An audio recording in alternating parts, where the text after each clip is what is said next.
Hai, Assalamualaikum dan salam sejahtera. Saya Aimi Nordini binti Muhammad Jahari dari kelas 1 Proaktif 3 SMK Kuala Selangor. Apa khabar semua? Saya doakan semoga kita sihat-sihat saja dan pandemik COVID-19 akan segera lenyap daripada muka bumi kita. Sepanjang PKP ini, saya yakin kawan-kawan mesti banyak membaca untuk mengisi masa lapang. Jadi, saya ingin kongsikan di sini cara untuk merekodkan bahan bacaan yang telah kita baca pada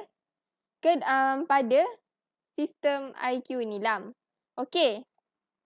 Ini adalah buku yang telah saya baca pada hari ini yang bertajuk "Ois, awak suka saya?" Okey. Jom kita tengok cara untuk merekod buku ini. Okey, baik. Pertama sekali, pergi ke Google Chrome, kemudian type di sini IQ Nilam. Alright. Dan link. Right. Pilih iqnilam.moi.gov.my.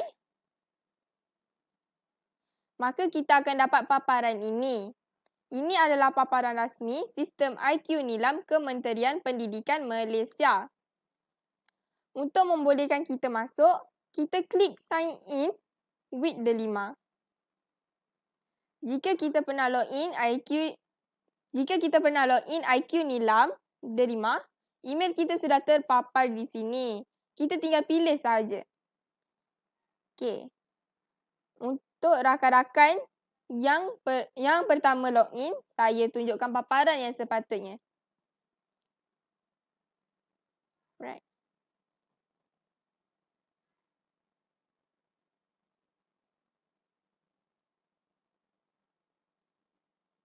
Okey.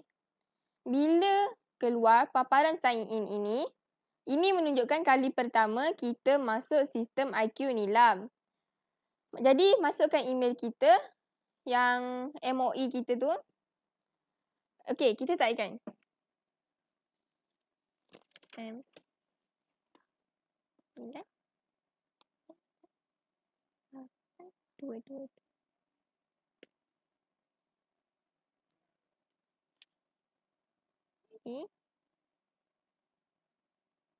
l.edu.my.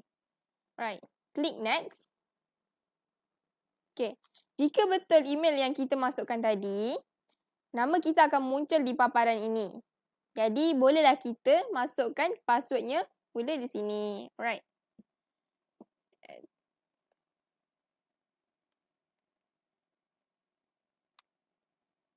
Alright.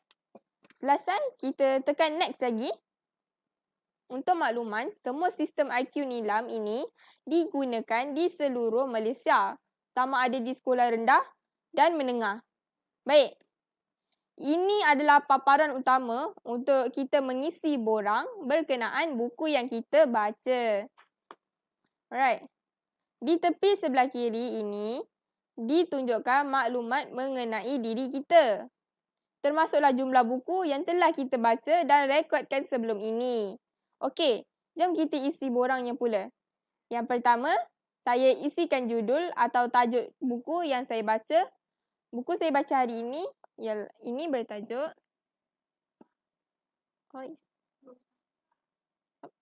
Perut Besar. Alright.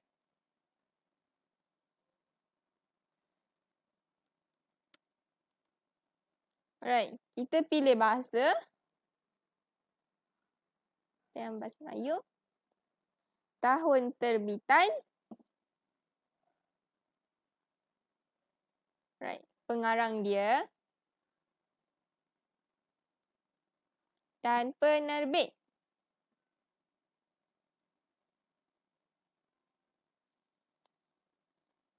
Right. Ketiga-tiga maklumat ini saya ambil biasa di hadapan buku. Ditulis tetapi sekiranya tiada, kita boleh kosongkan sahaja.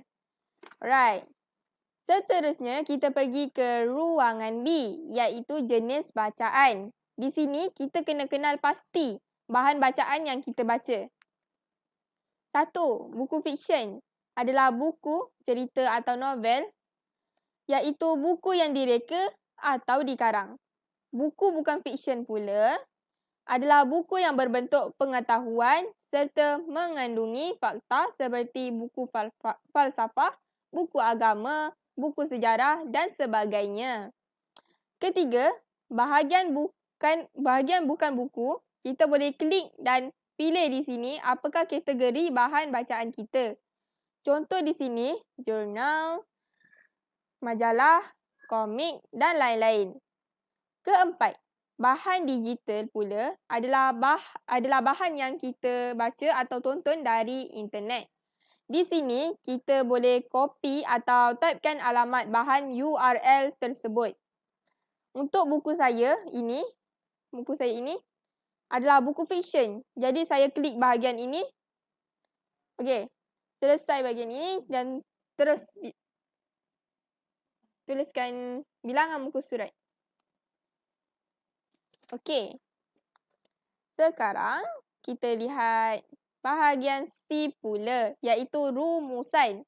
Di sini kita tulis serba sedikit tentang buku yang kita baca secara ringkas seperti watak, rumusan, nilai murni, pengajaran dan sebagainya. Alright, jom. Berkisahkan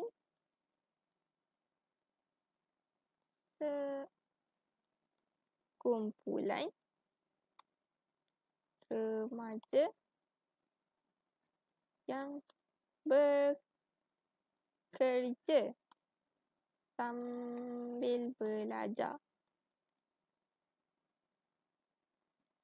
di sebuah kafe.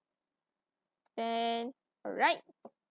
Okey, selesai di sini kita pergi pula ke ruangan D, iaitu aktiviti penggayaan. Di sini kita perlu pilih aktiviti penggayaan yang dilakukan semasa atau selepas pembacaan ini. Bahagian rumusan wajib dibuat. Saya pun dah isi ruangan rumusan di atas. Right. Okay.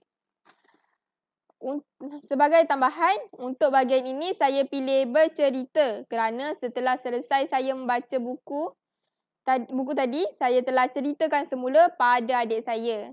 Untuk ruangan aktiviti lain, saya kosongkan kerana ruangan itu diisi sekiranya saya pilih aktiviti selain yang dinyatakan di ruangan aktiviti penggayaan ini. Okey, selesai semua, saya tekan butang simpan. Maka akan keluar, tahniah, bacaan anda telah direkodkan. Jadi, saya dah berjaya mengisi satu lagi bahan bacaan saya. Klik OK. Nanti, bila kita buka semula, sistem IQ Nilam kita akan nampak ruangan. Bilangan buku yang dibaca akan bertambah. Alright. Mudah kan rakan-rakan? Jadi, jom rakan-rakan kita membaca dan rekodkan bahan bacaan kita. Kalau rakan-rakan perasan, bacaan nilam kita ini juga akan cikgu kita masukkan ke dalam sistem PAJSK kita setiap tahun. Jadi, apa lagi? Jom kita naikkan markah kita. Secara tidak langsung, kita juga dapat meningkatkan rekod bacaan nilam untuk sekolah kita. Okey, setakat ini sahaja rakan-rakan. Selamat membaca.